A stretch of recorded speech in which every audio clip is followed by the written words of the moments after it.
Hey folks, welcome to the September 2016 Live. Tonight we are really lucky. We've got Jim Heavey back. He's way over there somewhere. He's about 450 miles away in the Chicagoland area. Jim had some technical issues on his end, but he's back with us tonight. Jim Heavey of Wood Magazine. Jim, go ahead and give a little introduction of yourself, if you would be so kind. Sure. Yes, I'm thrilled to be here. We talked many times about trying to do this, and it's too bad it didn't work out last time. Just a real brief synopsis of my career, I guess you call it. I worked for a bunch of tool companies, Bosch Tool in particular, for probably 20 years or so. And then at one of the national shows, I talked to Wood Magazine, and they decided that they'd like me to work for them. So I started working for them, and I've been doing that for almost 20 years now, and just enjoy the daylights out of it. As you know, I meet with you, George, on the Woodworking Show series on quite a few of the weekends, and then we've been together the last few years at Wood Magazine's offices in Des Moines for Weekend with Wood, which is kind of fun. So we're kind of setting up, and I know I talked to you a little bit earlier, trying to get our new presentations all figured out for this coming year. So it'll be kind of fun. I'm enjoying this. I got 15 minutes of fame last time before Google chat threw me off, so we're hoping that it lasts a little bit longer today. Well, that's great. And Jim is one of the best instructors, one of the best woodworking teachers I've ever met. He really does a great job. So if you like what you hear from him here, look on the Woodworking Show's website, and Jim teaches at every one of the shows on that circuit, so you can catch him at the shows as well. And like he said, he and I are both teaching May of 2017. He and I are both teaching at Weekend with Wood in Des Moines. So I'm going to jump right in here, Jim. I'm going to throw this question to you. Here it is. 2 years into woodworking, I finally invested in an impact driver and want to stock up on screws and corresponding bits. There are so many options. So basically, Jim, he's looking for a recommendation on kind of a baseline set of screws to keep in the shop. And you accuse me of having a screw loose all the time, so I'm going to let you answer this one. That sounds fine with me, and I don't think I'm any less screw tight than you are. Yeah, I think I'm a fan of the square drive, but to be honest, in many cases, I don't like seeing that screw. It just doesn't look woodworky like. So I've kind of picked up one of the companies that I can't remember right this second, developed a combination screw. So it looks like a Phillips screw, but the center of the Phillips is actually square drive. So you can use either bit with it. As far as bits go, I think that the square drive actually is a really nice bit. I kind of prefer that over some of the star drives and that kind of thing because it's easier to find, and you can find longer bits. And as far as length, I think, boy, the screw that I probably use most often, the length anyway, is the 8 by 1 1/4, sometimes 8 by 1.5 inches. But those are my two favorites. And like most people, I keep a number of different screws and boxes in the shop. Sometimes a little bit hard to find them when the time does come. But the idea of having a whole bunch of them in there really helps, so I can kind of blend them with the project. The only screw that I've ever had a little bit of trouble with are some of the aluminum screws. They just don't seem to be able to take the torque that some of those impact drivers will do, and you can snap the heads off of them. But otherwise, I think quality screws in that 1 1/4 inch, 1.5 inch range are just perfect. And again, square drive does a nice job, but the combination looks like a Phillips with drives with a square or a Phillips. I think it's the way to go. All right, that sounds good. I'm going to jump into a table saw safety question here. The question is, several years ago, I was ripping a piece of hardwood and it was giving me fits. After I went through the blade, the wood closed up on the blade. I tried to force it, and so there's a lesson here we'll come back to. I tried to force it, things got out of control, my hand slid into the blade. So he's telling us it took 4 surgeries to get past that, and is wondering what caused it. So here's the deal, when wood gets dried, if it's not dried properly, the effect can be called, you can get an effect called case hardening. And in case hardening, the outside of the wood is drier than the inside of the wood. And as a result, there's quite a bit of tension on it. So when you start to cut into it, that's when you see it behind the blade, it starts to react. it might expand out like a Y, it might start to pinch in. Either one of those is bad. So back to the table saw safety lesson out of this, you gotta know, don't try to force stuff through your tools. If things start to go south, like it did in this case for Ram, you gotta know when to just be done and quit. If a board is case hardened, there's really nothing that you can do about that. There's no correction that you can make. And with that in mind, I'm gonna jump ahead because there's another question on here about 2-inch thick curly maple. Let me scroll just a little bit and I'm gonna find it. Hang on. But it was the reason I'm looking at it, it was very, very similar. The question was, now of course I can't see it. The question was about 2-inch thick curly maple, which had a similar problem. The thicker material is, like this 2-inch maple, the more difficult it is to dry it accurately and effectively.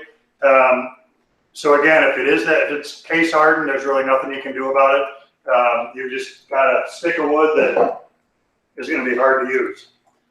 Let's see if we can throw Jim another question. Krista, how about I'm gonna let you pick this up. That question about bit diameter and routing a dado, I think you'll find it kind of midway through the page. Mm-hmm. You want me to read that one while you're kind of catching your breath there? Okay, so Jim, here you go. From Darwin, I know it depends on the bit diameter and material, but when I route a dado, how do I know how much to take off per pass? Well, yes, Darwin did answer his own question to a point because he knows it's partly based on the diameter and the material. But I found when I do it, my first pass is never that deep, maybe 1/8 of an inch, if that, just to see how the bit's going to react in that wood, whether or not it's going to burn something. You brought up the maple wood, and I would put cherry in that same spot for 2 different reasons.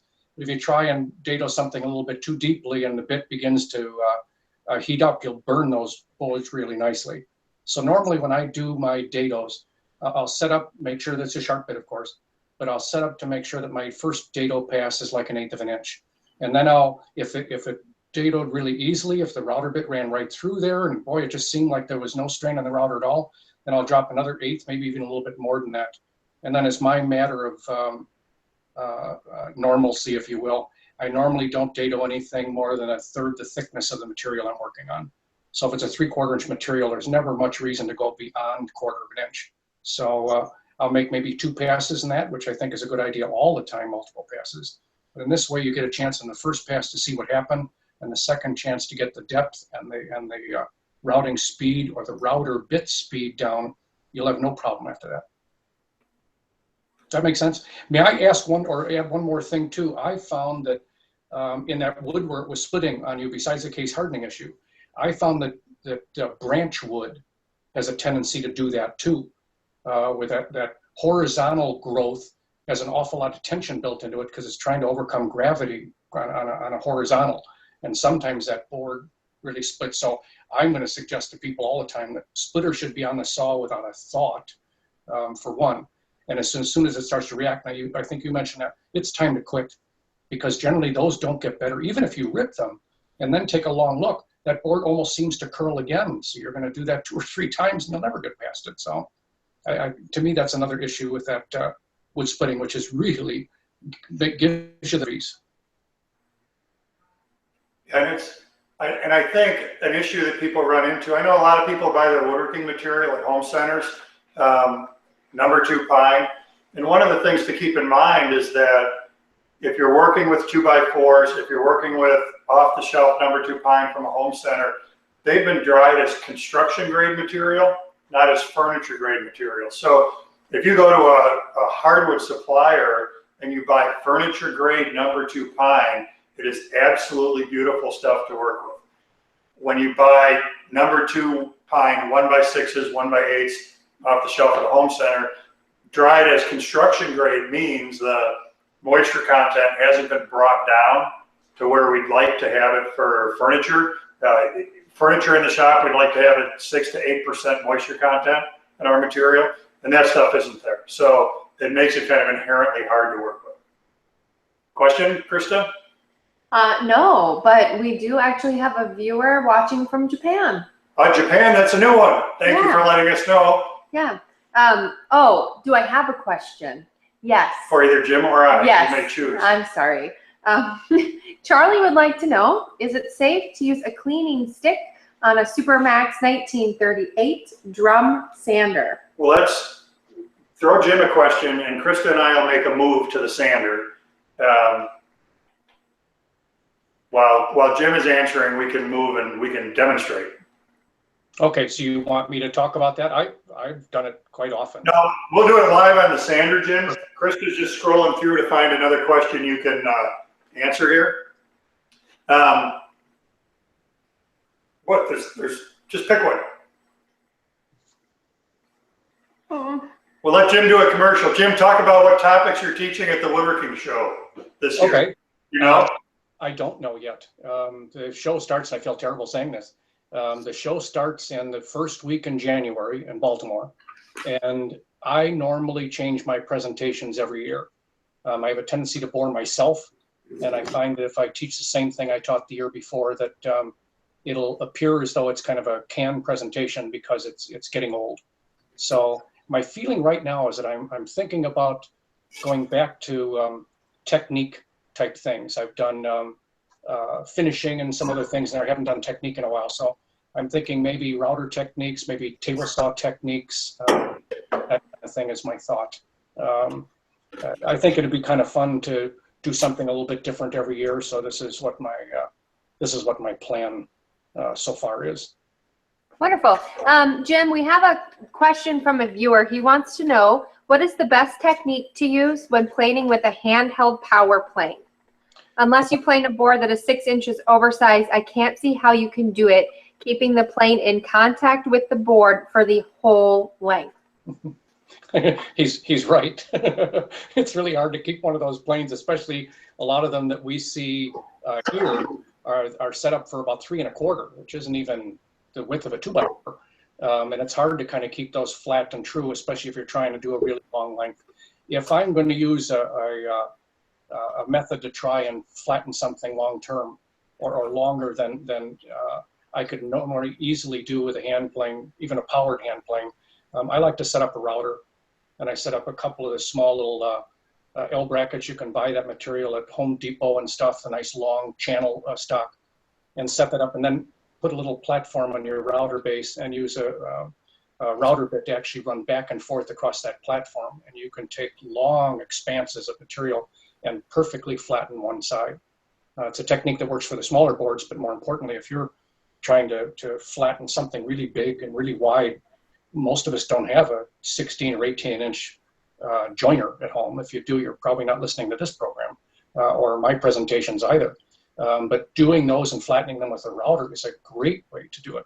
It's a great way to flatten them. So that would be my suggestion to him. I at our woodworking weekend with wood last year, one of our former editors came back in to do a presentation, and Jan Svek did this thing where he took I think it was a Makita, don't hold me to that, but it was about a 6 inch or 8 inch wide hand or powered plane thing, and he made a carriage for it. And he actually ran that thing up and down a big long piece of material, and the results were amazing. The process was exciting, if I can use that word. So I think the router seems to work a little bit better. Almost everybody's got a router, and it's a technique that's pretty easy to master. And so I think at the end of the day, Jim, what you're saying is it's the wrong tool for the job. You're not going to get a dead flat surface out of a handheld power planer that's got a head that's 2 inches or 3 inches wide. Right. All right, let's jump back to the Supermax question. So the question was, can I use an abrasive cleaning stick? So if you're not familiar with these are amazing. These are crepe, like a crepe soled shoe. And this is way cheaper than sandpaper. You should be using this on your abrasives all the time. The question was, can I use this on my Supermax 1938? This is a Supermax 25. Concept is the same. So Krista, if you can tilt down, we'll get to the business part of this thing. Under this hood are sanding drums. And this is why we do this. This is going to be a great example. See all the stuff that's on here? And the longer I leave that sit, the more it's going to build up and build up and build up. And if I get it warm, resin from the wood is going to cause.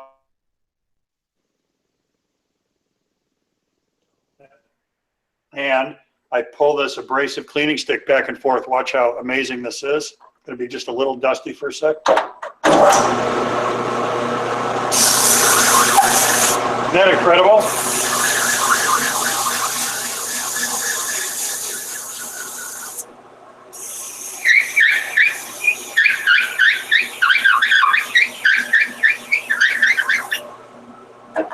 What happens here when you're not, sorry about the squeal, when you're not doing that, the dust and stuff is filling the valleys between the granules and significantly reducing its effectiveness.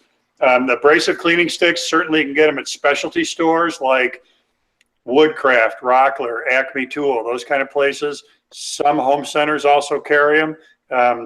2x2 by about 8-inch piece of crepe is what they are. Okay, wonderful. I'm here with George Vondriska, Managing Editor of Woodworkers Guild of America, and our special guest is Jim Heavey. They're here to answer your woodworking questions. So we have a question. It's a woodworking day today? Yeah. I thought it was auto repair. So we have a question from Pam. She would appreciate tips on doing panel glue-ups without smearing the glue on the underside of the panel. You wanna go with that, Jim? Edge to edge glue up on panels. Tips for edge to edge glue up on panels. Well, there's no way that you're going to get away from glue on the bottom edge of the panel when you first glue them together. That's just part of the process of putting those panels together. But what I can tell you is that I use a relatively simplistic technique to do it, and I don't have any trouble at all with that glue squeeze out and dry. So here's what I do. I normally don't use biscuits or dowels or splines or anything. I don't know that they're that important when you've done a good job of joining a couple of boards. I put glue on one edge of those mated edges. I rub the boards together so that I've spread them between the two. And then once I put the clamps on, there'll be, I'm hoping, individual drops of glue on the top and the bottom, which tells you put just the right amount of glue on without doing too much or too little. Immediately, as soon as I tighten those clamps to where I'm comfortable, I go to a 5-gallon bucket of water I keep at the end of my workbench, and I've got a rag in there, and I wipe off with a wet rag, but not soaking wet, all the glue on the top of that glue up, and then I turn it upside down and wipe off the glue on the bottom. Then go back to the bucket, kind of rinse out that rag and get all of the excess glue that came off of there, and then go back and do a cleanup pass on both the top and the bottom. It will leave little tiny bits of glue underneath the clamp edges, because there's no way I'm going to take that apart and do it and then hopefully get the pressure back right. So there'll be a little bit, but boy, it scrapes off beautifully when you're done with your clamp up. The other method, and it does work, although you have to kind of pay attention to it, is to wait until the glue gets this little popcorn kind of dryness. So it's not real hard and it's not wet yet. And you can use a scraper, a card scraper, a regular cabinet scraper, and pull that glue off, and none of the glue that's on there will get down into the pores of the wood. The problem comes in usually if you put too much glue on and you've got a slurry all over the top and the bottom. Trying to wipe that glue off will never be successful. And the tip I normally give to people is pick a good paint for that project, because putting a stain or a finish on is never going to bond with all that glue on there. So again, just enough glue so that you see beads on the top and the bottom without tripping all over. As soon as it's clamped up and you're comfortable, wipe the glue off on the top and bottom. You will not destroy the ability of that glue to work really well, and you won't have anything causing what they would call a ghost image. Nothing's going to show up underneath a finish or a stain or anything like that. Works great. Perfect. All right. So we have a question from Ed. He's wondering how to avoid tear out when turning the inside of a bowl, especially when he's using a scraper. All right, let's make a move to the lathe. It was Ed, right, that you said? Yep. All right, Ed, so we've got I've got a bowl on the lathe here. This is actually soft maple. So this will be a good experiment, because soft maple is a little open grain. And what I mean by that is then some propensity to tear out a little bit. So let me do a couple things first. If I'm running the lathe, I got to take off a ring, and I got to take off a watch. While you're doing that, may I ask another question while you're prepping or not? Well, I'm ready. Oh, well, never mind then. Got to put my hair back so it doesn't get caught. All right, so a couple things here. There's a kind of a preliminary hollowing that's already happened. Ed is asking specifically about using a scraper, so that's good. I think when you're learning to turn, you should start with the scraping technique. The scraper I have, so I think, Krista, at this point, if you come in on the tool rest from here on out.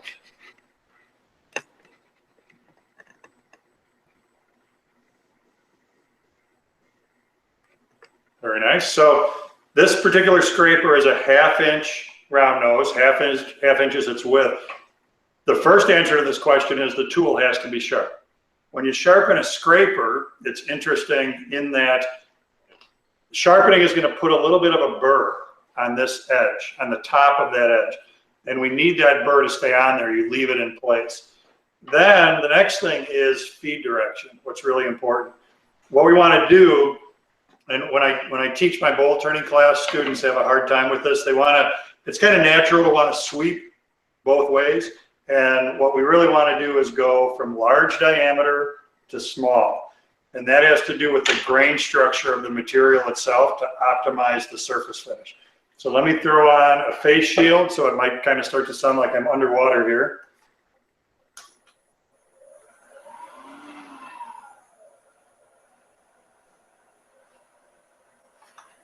And then we're going to go large diameter to small.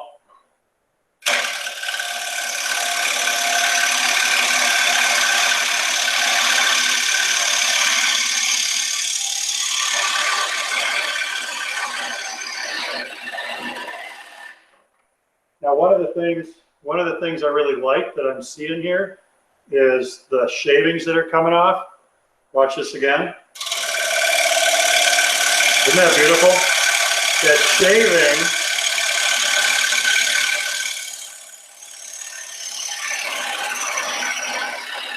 the shaving tells me that the tool is sharp. If you get to where all you're getting is dust, like what's on my hand right there, we're not getting any of these shavings, then your chisel's not sharp. So let's see if we can see a difference here. So here's my cut, downhill cut, downhill cut. Now I'm going to sweep in the other direction. We'll see if there's a visual difference for you. This would be an uphill cut.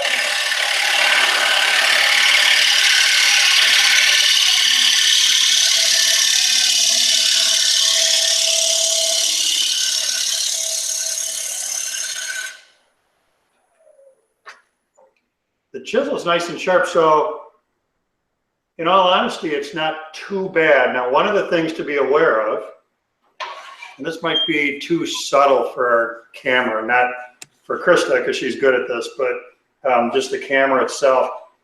When you're doing a bowl blank, the grain goes this way. So when we cut, end grain, long grain, end grain, long grain. So you do, even when we're going in the right direction, we get a little less surface quality here on the end grain than we do here on the long grain. But the big thing I'd recommend is the correct RPM on the machine. Make sure that your chisel is nice and sharp, and cut large diameter to small to make sure that it's like snowed in here, to make sure that that's a downhill cut, and that'll optimize your surface finish. Perfect, thank you. Joe has a question. He has some reclaimed oak that has nails in it installed with a nail gun. When he tries to remove them, they break off. Can either of you suggest a way to remove them without the nails breaking off? Go, Jim, go. Oh, sure thing, George. Yes. I've tried that before because I put a nail in the wrong spot and try and pull them out, and it's nearly impossible to get those out without breaking. The only thing I have tried is a nail puller, and then use a small little block underneath it to change the leverage so that it's pulling up a little bit more than it is at an angle. Those nails seem to be a little bit more brittle, and they're certainly thinner, and they have a tendency, as soon as you try and bend them at any angle, they definitely break off on you. I did try one time, and it worked reasonably well, to put a little bit of water around each one of those nails first. and I waited a couple of minutes, and then it came out just a little bit easier. I have no idea why, but in general, it's really hard to get those out of there. I don't know if you've got a better technique than I, but they're annoying at best, and especially if you've had a little blowout. You've tried to shoot a nail into something and blow out on the side. Trying to get those nails out, it's next to impossible. So I wish I had a better thing for you. Again, a little bit of water seemed to help me a bit, and then changing the angle of the pull by using a block underneath that nail puller so that my pull is more in line with the original shot than it is trying to pull it up, let's just say, a 90 degrees to that or 45 degrees to that. Yeah, I'm going to weigh in with Jim. I think there's no silver bullet for this.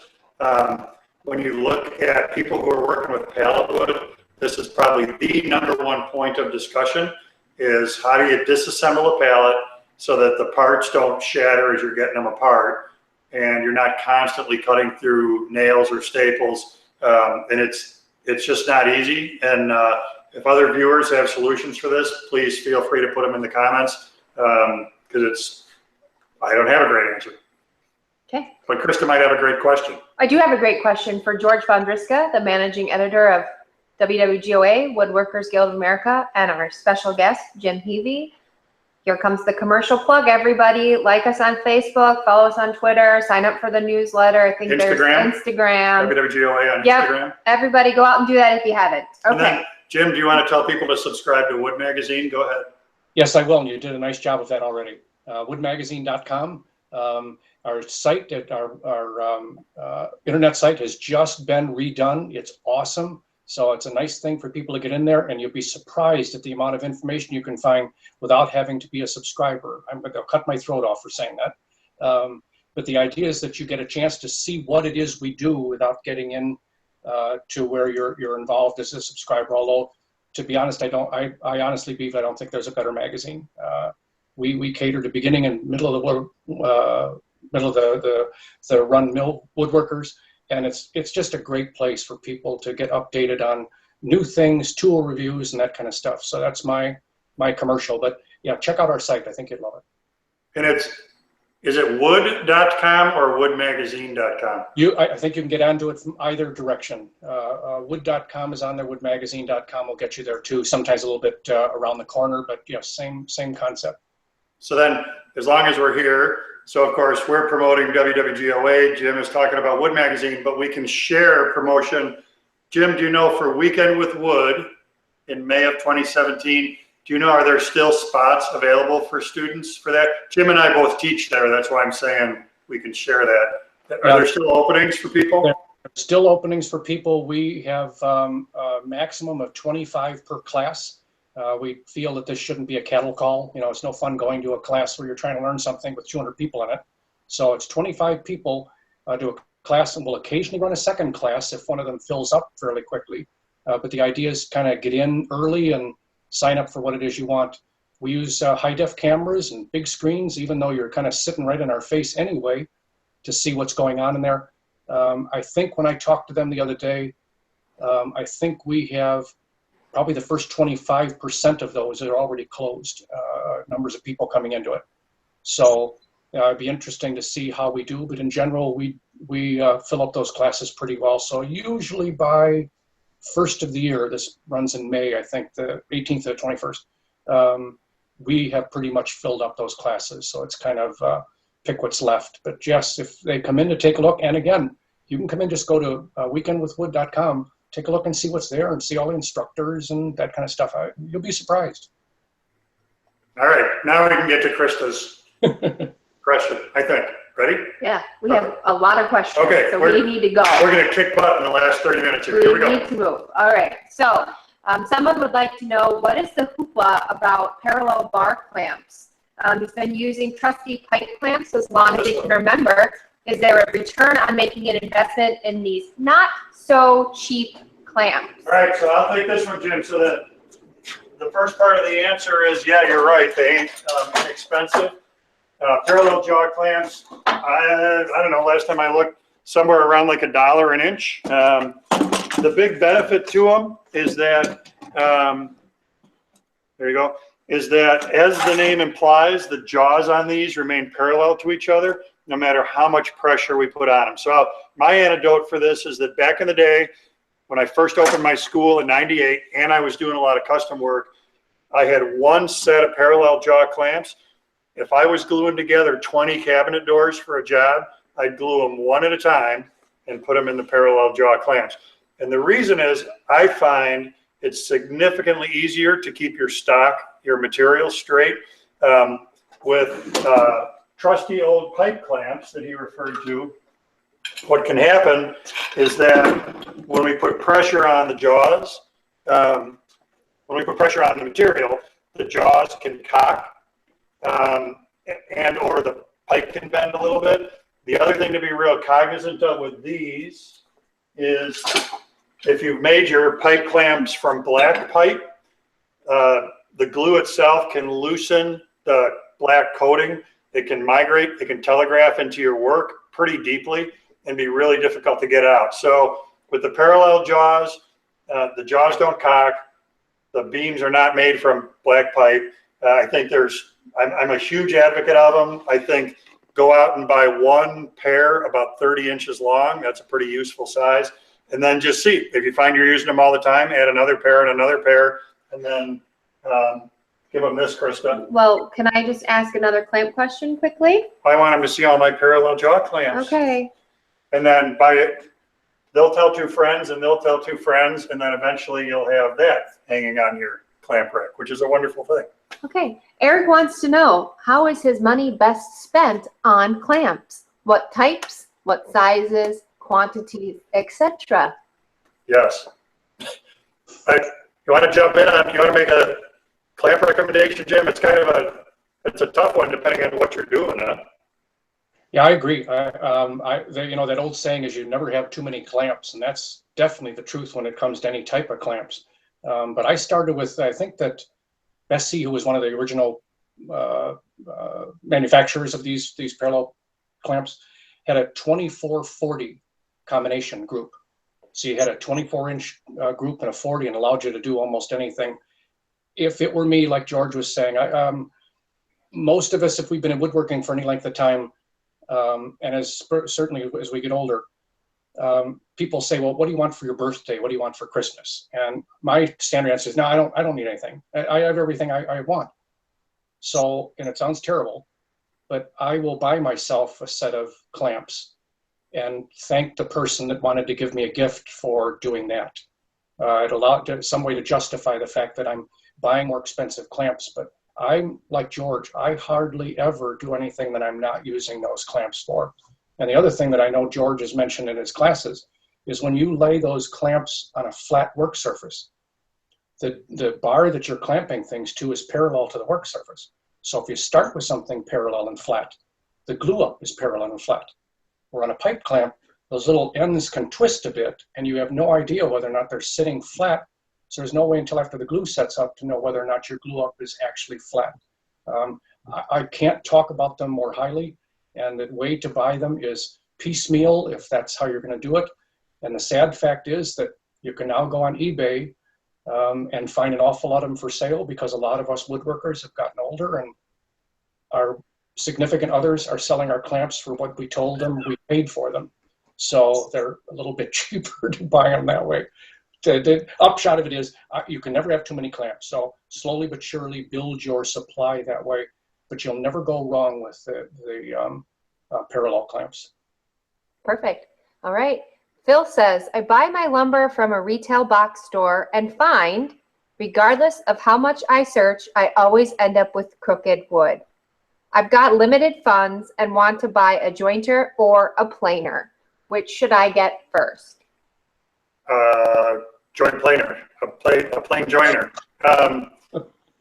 It's pretty tough. Well, no, I'm gonna take that back. I'm gonna say this. I did not have a planer in my shop when I first opened it, but I did have a jointer.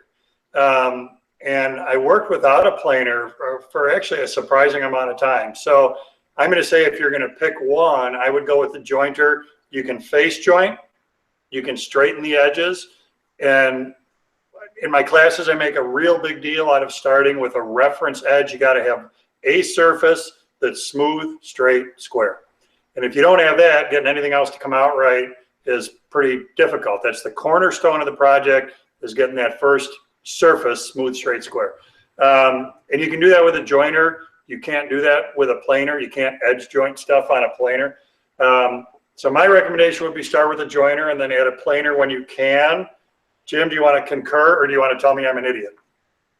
Nope, I concur completely, and I'll add one thing to that, and it sounds simplistic, but buy straight wood. Any thickness planer, any joiner is not going to take the bowl or a cup out of something without reducing the overall thickness or the width of something.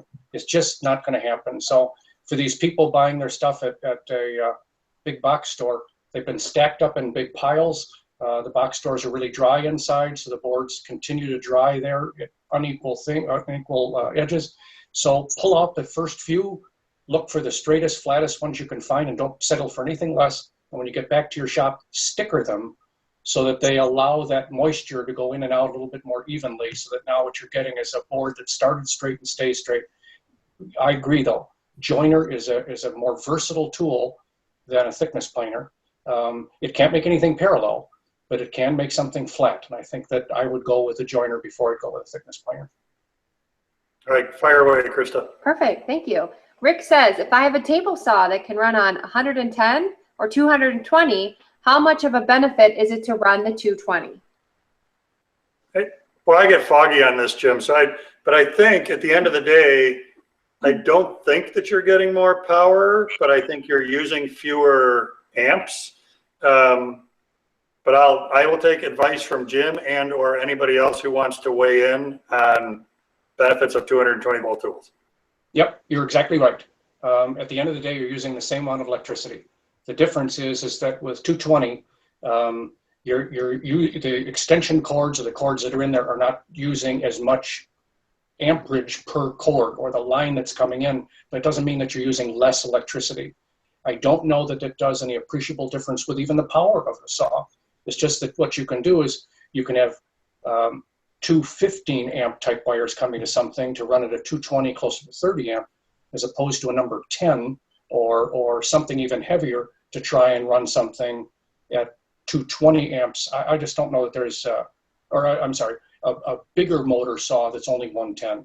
So yeah. Exactly, it's there's no cost savings in doing it. It's just that you're setting up for it, and everything else can be easier because the wire gauge doesn't have to be quite as thick.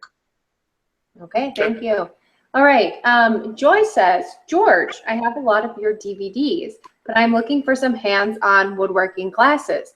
Do you or WWGOA offer these? Well, GOA doesn't have hands-on classes, but we've got streaming classes. So on WWGOA.com, way to the right on the top banner, it says shop, and under that drop-down menu, it says classes, and currently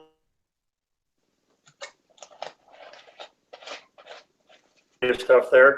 In this building that we're in right now, which is about 30 miles east of St. Paul, Minnesota, I do offer hands-on classes here. Thank you for asking. Furniture making, lathe turning, cabinet making, how to use a CNC. Really excited. We've got a longbow making class coming up next spring. The instructor's coming from Boise, Idaho. Vondriskawoodworks.com is the source where you can find information about the classes that are offered here, or on Instagram, at Vondriska Woodworks is Instagram. I'm pretty active on there. Okay. Richard would like to know, what finish for food safe if the food is hot? Coffee and or soup may degrade the finish and ruin the taste of the food. He's hoping to start doing some large coffee mugs and doesn't want to be confined to just making iced coffee. Boy, I don't know. Jim, do you have a solution for that? A food safe finish that you can actually pour hot coffee into? I do not. I don't have an answer for that. I don't either. I've never heard of that application, and I think I'd love to see it. Boy, when it comes out, I'll order my first wooden mug. But I don't know. I don't. Yeah, I even working with the glues to do that, with that being shocked with the heat, kind of like that, and I don't know what that would do to it. And even the salad bowl oil kind of things. Under that kind of heat, they're going to migrate. I don't know how you would do that. It was Richard, right? Yeah, Richard wins a prize. Richard wins a prize. He stumped the dummies here today. Yeah. I think, Richard, what I would do is I'd make some phone calls to customer service departments at Behlen's, B-E-H-L-E-N-S. They're the ones, they do a salad bowl finish. I would explore this with the manufacturers, because I agree with you and what Jim said about the finish migrating. You don't want to mess with this. So I would definitely talk straight to the horse's mouth and get a good answer. Now it's time for me to ask my question, because we have like 20 minutes left. So I always solicit people watching to let us know. There's a big eye roll going on the other side of the camera. Let us know where you're watching from, because I think it's really cool. We've already got Japan on the list, but everybody else. Jim is watching from the Chicagoland area. We know that. I'm watching from Western Wisconsin, but everybody else, let us know where you's at. Okay. Hit us. Great. Well, Can I go this way and get a commercial? Yeah. Just a reminder that I'm here with George Vondriska, the managing editor of Woodworkers Guild of America, and our special guest, Jim Heavey. Remember, go out if you haven't done so already and like us on Facebook, follow us on Twitter, follow us on Instagram, sign up for the free newsletter. Did I cover it all? I think so. Yeah. I think so. And if you really want to, you can go to woodmagazine.com, because that's Jim's mothership. Oh, okay. Sorry. I saw a question I wanted to ask here. Russell says he has a WorkSharp 2000 that was given to him. Nice. Right? But he wants to know, what is your opinion about it for sharpening his lathe tools and other chisels? Do you have a question you can throw Jim, and then we'll do a little live demo here? I can sure try. I'm gonna get stuff. You look. I think we had one from Phil on table saw blades. Sure, go ahead. Okay. Phil asks, table saw blades, best number of teeth for rip cutting, best number of teeth for cross cutting, or is there a blade that does an excellent job on both? And then he would like to ask in our own minds and experience, who makes an excellent table saw blade? In the order that he asked them, for a ripping blade, 24 teeth is about normal. When you're ripping the material that comes out of that, you're ripping the long length of the board. The longer, strandier material gets stuck between the teeth in those gullets. And if there's too many teeth, it just kind of binds up in there. It makes the cut very, very hard, and more teeth seem to heat up. So 24 teeth is pretty good for a rip blade. For cross-cutting across the end of the board, material coming out of there is more like sawdust and that kind of thing. So 60 teeth, 60, pretty good for that. There's no real problem with binding in there. When you're doing something where you want to have a blade that does both, and most of us do now anymore, because we're generally not switching between blades, the combination blades generally run around 50 teeth or so, which is the geometry of the blades has been set up such that you can rip or cross cut with really nice results in both directions. As far as whether or not there's a particular brand, in my personal experience, I have 3 or 4 different blades. The Forest blade I like, and the Freud blade I like, and Ridge Carbide makes another nice blade. Infinity makes another nice blade. I don't want to let anybody out, but those are good blades. And just as a general close, I would suggest that money spent on a good blade is money very well spent. The good blades have thicker carbide, more quality teeth. They can be resharpened many times, and the cut that you get out of them generally is, you don't have to sand it or do anything. You're much better off, in my opinion, with buying a good blade when they come. So that's the long and the short. Unfortunately, was the long. Okay. Yeah. All right. Well, I set up, while Jim was doing that great answer, I set up, this is a WorkSharp 3000, but conceptually we're the same as a 2000. So question, do I like it for sharpening lathe chisels? Yes. I kind of toggle back and forth between this, and I do have a low RPM grinder that I use on my lathe chisels. But we can run through this really quick. What's the big deal?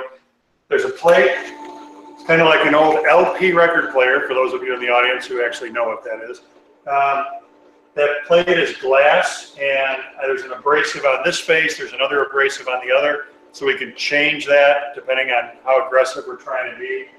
For lathe chisels, for me on this, I freehand sharpen all the time by simply rolling through.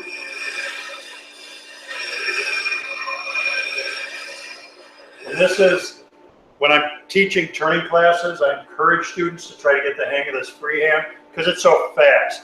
That being said, there is some muscle memory here to get to a point where you're comfortable in this. That's the same round nose scraper that we looked at earlier. A skew, this is such a great way to sharpen a skew because we have a bevel, and all we're really looking to do is lay that flat on the plate. Now again, muscle memory, we got to get to a point where we get repeatable results by touching that down the same way every time. There are devices you can add to the WorkSharps that will help you hit that angle the same way. And then the other thing I wanted to show you, because this is really cool, and I don't know, we've shown, it's always very difficult to capture this. This disc is got slots in it. So when we run this, you can see through it. The abrasive is only on the bottom. So the way that this one gets used, and this really helps with the freehand deal, is your chisel comes up from underneath, and let me know if I'm blocking it here. The chisel comes up from underneath, and looking through the top right now, I can see that bevel. And then I can run it onto the abrasive from below, and I can see exactly what I'm doing. Now the big deal with that, I'm coming right back, is before you do that step, take a felt tip and color that in the right spot. Color that bevel. Now when I come underneath and I kiss that abrasive, I can tell, am I uniformly removing the felt tip color that I just put on there? And if not, I can make corrections in the handle position to adjust it. So short answer, yeah, I think in general, I think the WorkSharp is a crazy versatile sharpening device. And yes, it's great for lathe chisels. Good. I do have a personal question from one of our viewers, so I'm going to ask it, right? For me or Jim? It's for you. James asked, please don't take up too much time, George, on this question. How was your skydiving event with Jenny? Oh my gosh, it was so cool! I don't know, Jim, I don't think you know I did this. So my middle kid graduated high school like 2 years ago, and we decided her graduation gift would be skydiving. She and I decided that. So we skydove about 2 weeks ago. I would do it again in a heartbeat. Neither she nor I we were really excited about it. Not real nervous about it. Tandem jump. So the instructor is behind you, went up to 13,000 feet, and it was cloudy. So we're above the clouds. You free fall for 60 seconds, hit about 125 miles an hour. So jump out of the plane, and beautiful vista above the clouds, fall through the clouds, pull the chute, about 2 minutes down to the ground, beautiful vista of the area around us. Highly recommend it for anybody who wants to try it. Right here in Baldwin, Wisconsin, about 5 miles away. It was an amazing experience. I would do it again tomorrow. Wonderful. Okay, so we have a viewer who would like to go back, if possible, to the glue question.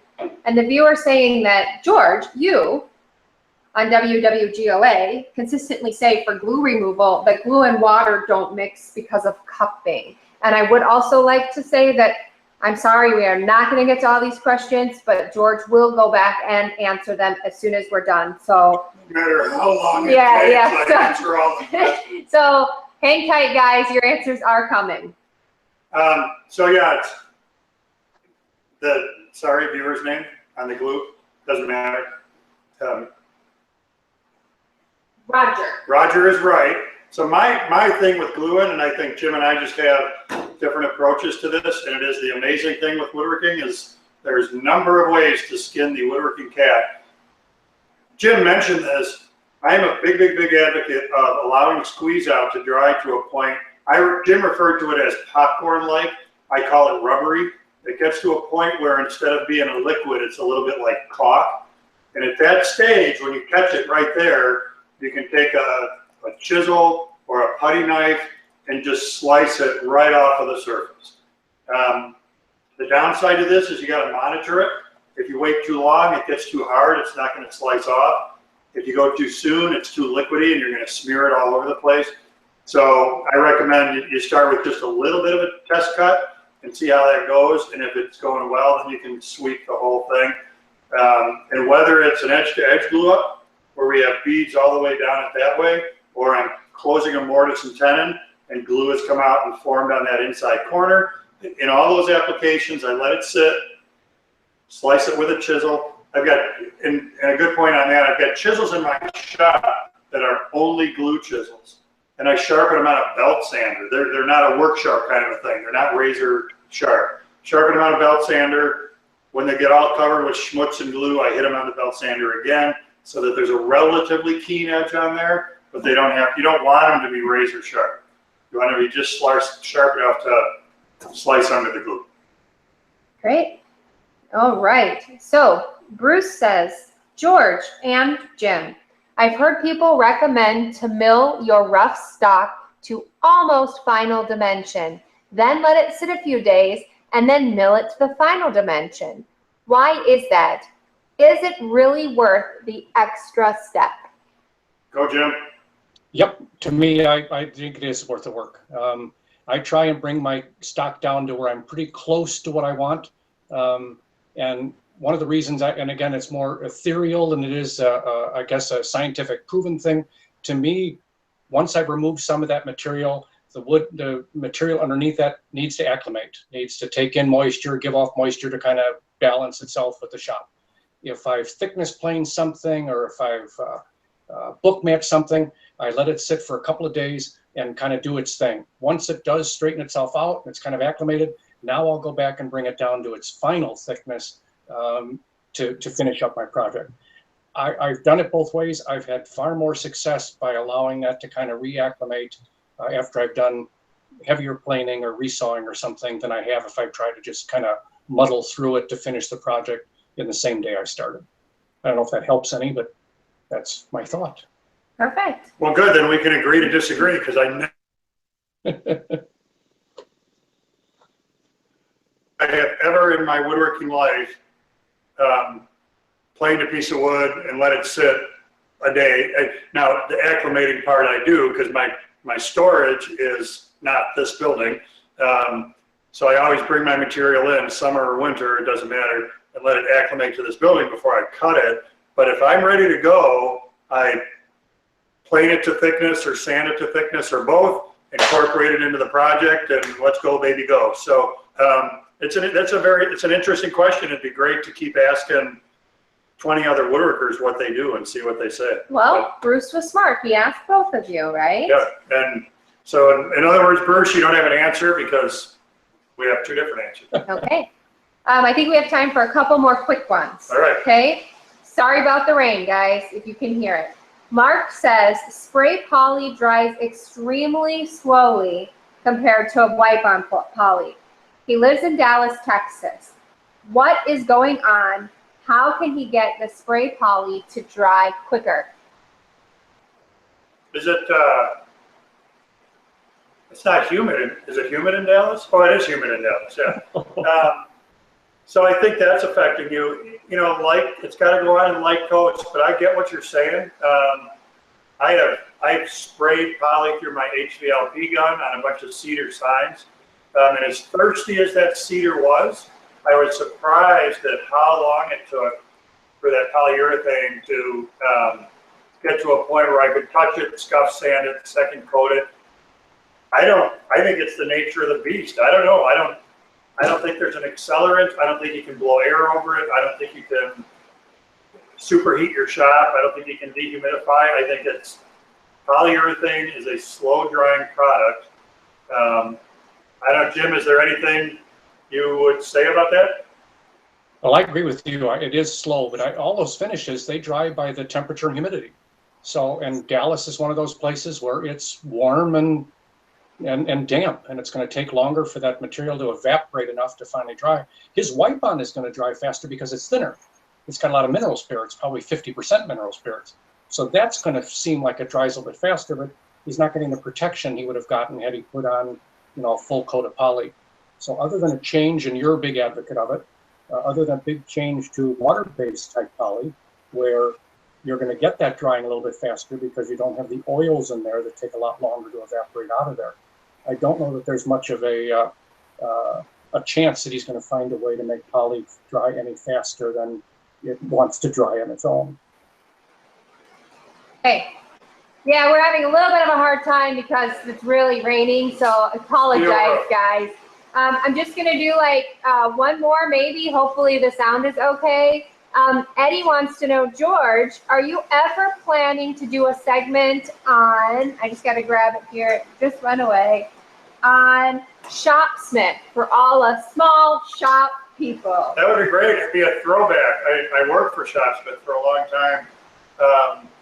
I no longer own one. Probably within the last 12 months, I got rid of my last Shopsmith. But I'm not adverse to that. I think it'd be very interesting to do something where everything was built on a Shopsmith. So I'm going to say maybe. It's not a bad idea. I know they remain pretty popular. I owe much of my early woodworking career to working on a Shopsmith Mark V. Okay, so we got 3 minutes. Sam said the weather's kind of affecting our connection a little. It's hard to hear, so this is it. Our friend over in Stillwater, Minnesota wants to know, where is the dog? At the house, resting comfortably. And she does not like rain, so it would have been hard to get her out anyways. She walks out and then like runs back in. So do you want me, George, to give you a quick rundown of where we've got viewers from? Yeah, let's do the viewers, because that's not, if it's affecting our audio a little, it's only our locations, it's not a woodworking question. Right, okay, so we have Japan, we have Mexico, we have Australia, New Zealand, New York. Well, actually, Sam says pretty much everybody in every state from the U.S. is represented except for Maine. I don't know what they're doing. I'm telling you, like getting ready for winter or something. Wales, United Kingdom, the Bahamas. So, yeah. We got a lot of, well, Jim, you brought in a lot of new countries tonight. Thank you for that. You want to say a quick goodbye, Jim, and then we'll sign off. Yep. Well, thank you, George. I was glad that we made it. With all the technical problems we had last time we tried to do this seemed to work out really well, and then it rained. But that's not on my end. I couldn't be happier. I'm glad to get a chance to talk with you again and also to answer some of the questions of your viewers. I'll do it anytime you're inviting me. Thank you so much. All right. Thank you, Jim. And thanks so much, Jim, for taking the time to spend an hour with us and for coming back. And you did a great job overcoming the technical issues. Sam, who's running the board behind the scenes, we owe her a big debt of gratitude.